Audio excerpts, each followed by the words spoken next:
त्रिभुवन के स्वामी ब्रह्मा विष्णु महेश धर्म सहित प्रकट हो गए। रंतिदेव जी लड़खड़ाते हुए उठे, चरणों में गिरे। भगवान ने कहा आखिरी परीक्षा तुम्हारी, तुम इतने 48 दिन के भूखे फिर भी अपने लिए नहीं रखा और पाली तक कुत्ते को दे दिया। तुमने मुझे खरीद लिया भगवान, ये है निष्ठा, तुमने मुझे खरीद लिया, तुम जो चाहो प्राप्त कर सकते हो। प्रसंग चल रहा है, दुष्यंत पुत्र महाराज भरत चक्रवर्ती सम्राट पद पर विराजमान हुए और बहुत सी यज्ञ की 133 अश्वमेध यज्ञ। जब उनके पुत्र उनके सामने आए, छोटे छोटे थे, तो उन्होंने देखा और अपनी पत्नियों से कहा मेरी वीरता और शूरता मेरी योग्यता के अधिकारी नहीं है, मेरे योग्य नहीं। जब ये देखा गया कि अब महाराज चक्रवर्ती सम्राट भरत निसंतान है, तो देवताओं ने योग लगाया। बृहस्पति जी महाराज अपने भाई की पत्नी के उदर में गर्भ स्थापित किया, जिनका नाम ममता था। अब इतना तेजस्वी पुत्र प्रकट हुआ, बृहस्पति जी कह रहे कि मेरा पुत्र है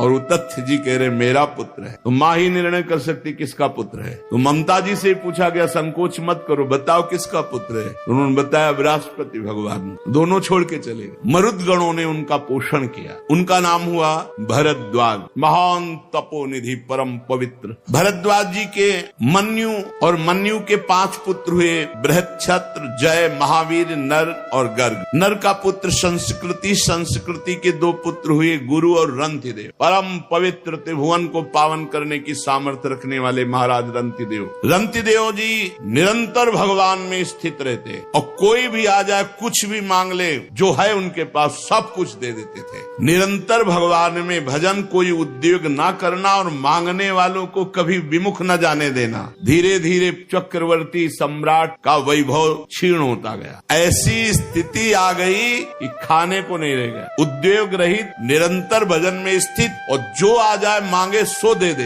महाराज रंतिदेव बहुत बड़े दानियों में सर्वश्रेष्ठ, भगवत भक्तों में महान। यहाँ तक कि कई दिन भोजन मिलना दुश्वार हो गया। चक्रवर्ती सम्राट रंतिदेव जी पूरा कुटुंब 48 दिन तक बिना भोजन के जीवित रहा। मांगना है नहीं, क्योंकि स्वयं राजा था। मांगने वाला है, वापस जाना नहीं। स्थिति आ गई, उद्योग कुछ करना नहीं, निरंतर भजन में डूबना। 48 दिन तक पूरा परिवार 48 दिन पानी भी नहीं पिया। 49वें दिन प्रातः काल भगवत प्रेरणा से कुछ घी, खीर, हलवा, जल उपस्थित हुआ। 48 दिन के भूखे तो परिवार के लोग देखते ही एकदम, परंतु जो ही वो भोजन का भोग लगा रहे थे कि भगवान अतिथि रूप में आ गए। ब्रह्म ऋषि रंतिदेव ने रोक दिया, परिवार बिल्कुल छूना मत, अतिथि भगवान आए। बैठ करके काफी मात्रा में हलवा और जो था सब खा के, जल ठंडा पी के, अभी वो जो बचे हुए कुछ कण थे उनको बांट करके प्राण पोषण के लिए पाना ही चाहते थे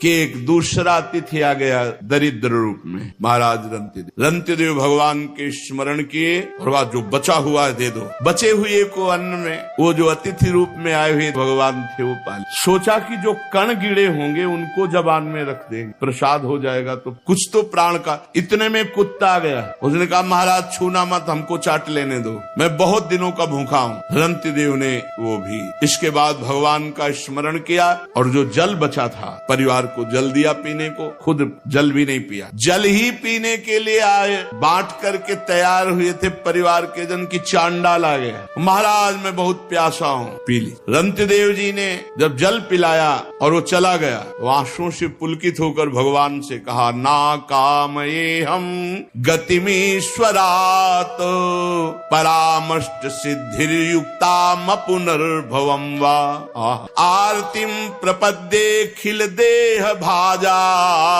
मंता स्थितो ये न भवन्ति दुखा। प्रभो मैं आपसे कुछ नहीं चाहता, न आठों सिद्धियां चाहता हूँ, न परम पद चाहता हूँ, न अपना कल्याण चाहता हूँ। मुझको एक सामर्थ्य दे दो, मेरे विश्व में कोई दुखी न रहे, सबका दुख मेरे ऊपर आ जाए। कोई भूखा न रहे, कोई प्यासा न रहे, कोई दुखी न रहे, सबका दुख मेरे ऊपर आ जाए और सब सुखी हो जाए। महाराज रंतिदेव जी, ये भगवान की भक्ति महिमा। मेरे को इतनी सामर्थ्य दो कि पूरे विश्व ब्रह्मांड का दुख मैं सह सकूं, मैं स्वयं भोगूं और कोई भी दुखी न रह जाए। ये प्राणी दीन हो रहा है, कोई जल पीना चाहता है, कोई भोजन के लिए तड़प रहा है, किसी की शरीर की पीड़ा, कोई रोग से ग्रसित है, कोई शोक से, कोई मोह से। मैं नहीं सुखी होना चाहता, हे भगवान सबका दुख मुझे दे दो, सब सुखी हो जाए। क्या हृदय भक्का। रंतिदेव जी ने भगवान भगवान से जे भी प्रार्थना की तो कुत्ता, चांडाल, भूखा अतिथि और ब्रह्म ऋषि, वो कोई और नहीं थे, स्वयं भगवान ब्रह्मा, शंकर, हरि, धर्म, स्वयं मूर्तिमान त्रिभुवन के स्वामी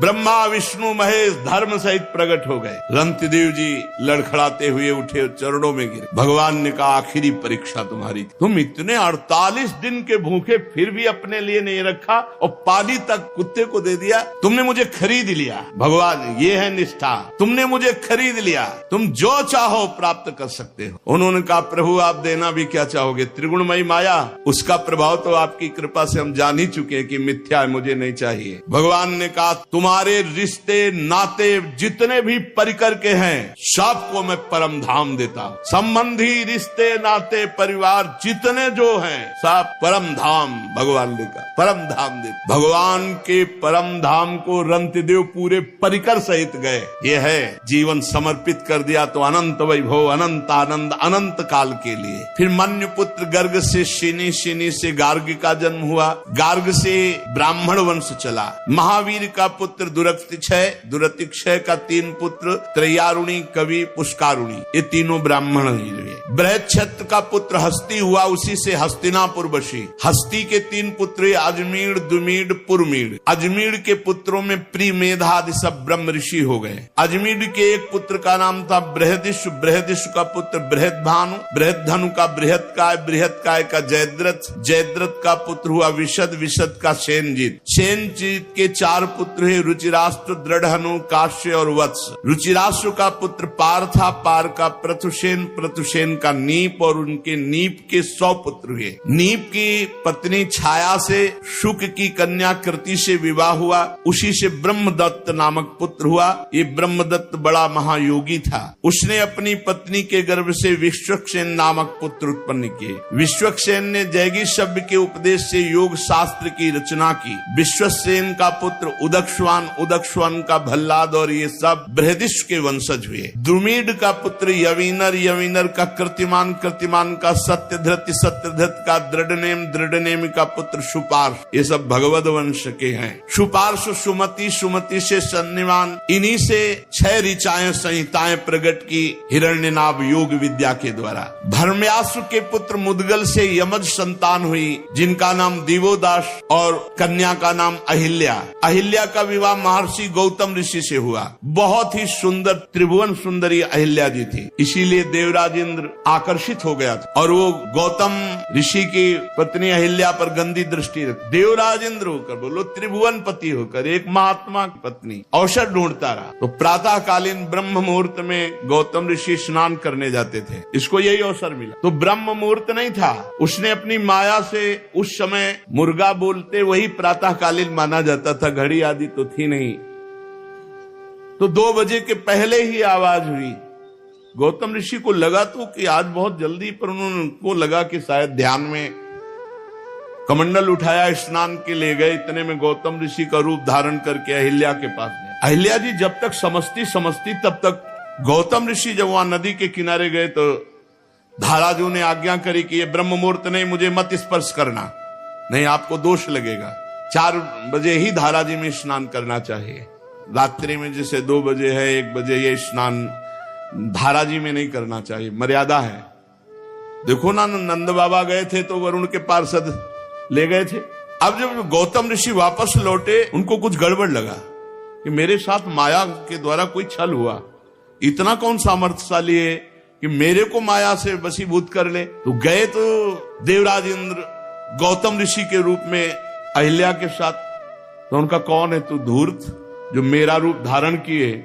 अब भयभीत होकर इसे अपने असली रूप में आना पड़ा, देवराज इंद्र के रूप में। कहा अच्छा, त्रिभुवन पति होकर, सर्व पूज्य होकर तू इतना निंदनीय कार्य करेगा? भग बहुत प्रिय है ना तुझे, जा 1000 भग का श्राप देता हूं, पूरे शरीर में तेरे भग हो जाए।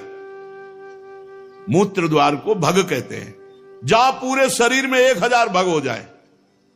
अब 1000 भग हो जाए जिसके शरीर में, अब उसकी क्या दशा होगी? देवराज इंद्र है, घृणित कार्य का ऐसा दंड। चरणों में गिर पर रोने लगा। महात्मा गौतम जी के चरणों में गिर गया, रोने लगा, महाराज क्षमा करो और उद्धार करो मेरा, मैं कैसे सिंहासन पर बैठूंगा? तो बोले तब तक भोगना पड़ेगा जब तक रघुवंश में रामचंद्र जी का प्रादुर्भाव नहीं होता, तब तक भोग। और जब राम जी प्रकट होंगे, उनके दर्शन करने के लिए जाएगा, तो यही भग हजार नेत्रों में परिणित हो जाएंगे। शास्त्र नेत्रधारी भगवान इंद्र कहे गए। अहिल्या जी से कहा तुझे इतना ज्ञान नहीं कि तेरा पति का स्पर्श और अन्य का स्पर्श का कोई भेद नहीं। वो पति का रूप तो धारण कर सकता, लेकिन स्पर्श पत्थर की तरह पड़ी रही, तुझे ज्ञान नहीं रहा। जा, मैं तुझे शाप देता हूं कि तू पाषाण बन जा। तो उनका महाराज माना मेरी गलती, लेकिन आपका रूप था, बहुत विनय की। तो उनका जब भगवान श्री राम वनवास में आएंगे और तुम्हारा स्पर्श चरणों से करेंगे, तब तुम अपने स्वरूप को प्राप्त हो जाओगी। तो गौतम ऋषि के पुत्र हुए शतानंद जी, जो जनक जी के कुल गुरु पद पर विराजमान। शतानंद जी का पुत्र सत्यधृति, जो धनुर्विद्या में अत्यंत निपुण। सत्यधृति के पुत्र थे शरद्वान, ये महान धनुर्विद्या शरद्वान जी। एक दिन उर्वशी जी जा रही थी और शरद्वान जी ने देखा, तो देखते ही उनका ब्रह्मचर्य नष्ट हो गया। इतनी सुंदर उर्वशी जी।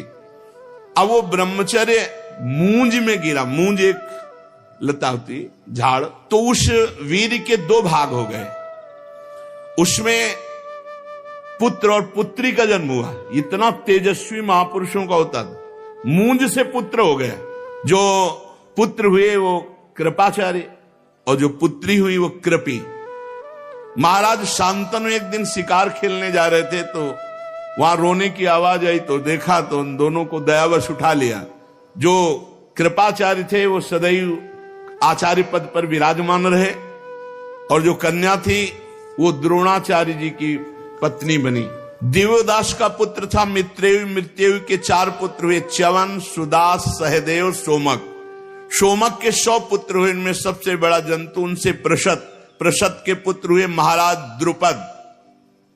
ये पांचाल नरेश महाराज द्रुपद, इन्होंने ही यज्ञ के द्वारा, यज्ञ करते समय उन्होंने इच्छा की, तो अग्निकुंड से भगवान अग्निदेव ने द्रौपदी जी को प्रकट, ये देवी है। और धृष्टद्युम्न पैदा हुआ, जो कवच कुंडल सहित, अस्त्र शस्त्र सहित द्रोणाचार्य का गला काटने में समर्थ। धृष्टद्युम्न का धर्म्याश्व और नरपति, ये सब पांचाल कहलाए। अजमेर का पुत्र ऋक्ष और उसके पुत्र शंबरण। शंबरण का विवाह सूर्य की कन्या तप्ती से हुआ। उन्हीं के गर्भ से कुरुक्षेत्र के स्वामी कुरु का जन्म हुआ। कुरु के 4 पुत्र हुए, परीक्षित, सुधन्वा, जन्नु, निषधाश्व। सुधन्वा से सुहोत्र, सुहोत्र से च्यवन, च्यवन से कृति, कृति से उपरिचर वसु और उपरिचर वसु से बृहद्दत्त। ये उपरिचर वसु बड़े ही महान भागवत थे। ये अपने तपोबल से ब्रह्मलोक प्राप्त किया और ब्रह्मलोक में बैठे हुए थे। वहां देवी गंगा पधारी। उपरिचर वश की एकदम दृष्टि गई, सब सर झुकाकर खड़े हो गए, लेकिन ये गंगा जी की तरफ देखते रहे और गंगा जी भी उपरिचर वसु की तरफ देखती रही। ब्रह्मा जी ने कहा, ब्रह्मलोक की मर्यादा के विरुद्ध तुमने दृष्टि डाली, इसलिए तुम दोनों मृत्यु लोक को प्राप्त हो, और तुम्हारी परस्पर आसक्ति देखी गई, इसलिए तुम पति पत्नी के रूप में प्राप्त हो। उपरिचर वसु हुई महाराज शांतनु के रूप में प्रकट हुए और गंगा जी ने उनको पति रूप में प्राप्त किया। बृहद्दत्त कुशाम्ब मत्स्य प्रत्यग्र चेदीप और चेदी देश के राजा हुए। बृहद्दत्त का पुत्र कुशाग्र, कुशाग्र का ऋषभ, ऋषभ का सत्यहित, सत्यहित का पुष्पवान, पुष्पवान के जहु नामक पुत्र हुआ। और बृहद्रथ की एक पत्नी से एक टुकड़ा और दूसरी पत्नी से 2 टुकड़ा ऐसे प्रकट हुए। अब बृहद्रथ ने देखा कि तो अलग अलग टुकड़े 2 रानियों से बेकार, तो किसी वृक्ष के नीचे गड़वा दिया।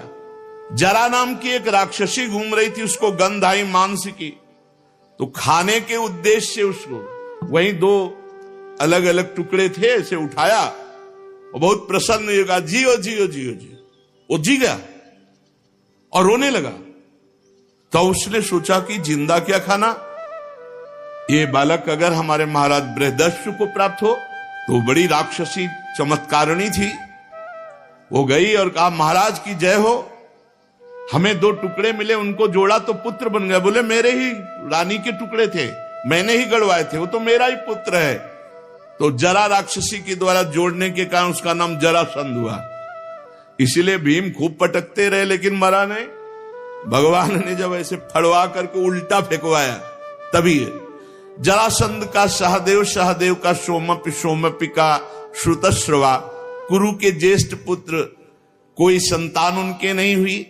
जन्नू का पुत्र सुरत, सुरत का विदुरत, विदुरत का सार्वभौम, सार्वभौम का जयसेन, जयसेन का राधिका, राधिका का पुत्र अयुत, अयुत का क्रोधन, क्रोधन का देवातिथि, देवातिथि का ऋष्य, और ऋष्य का दिलीप, और दिलीप के महाराज प्रतीप, और प्रतीप के 3 पुत्र हुए, देवापि, शांतनु, बाल्मीक।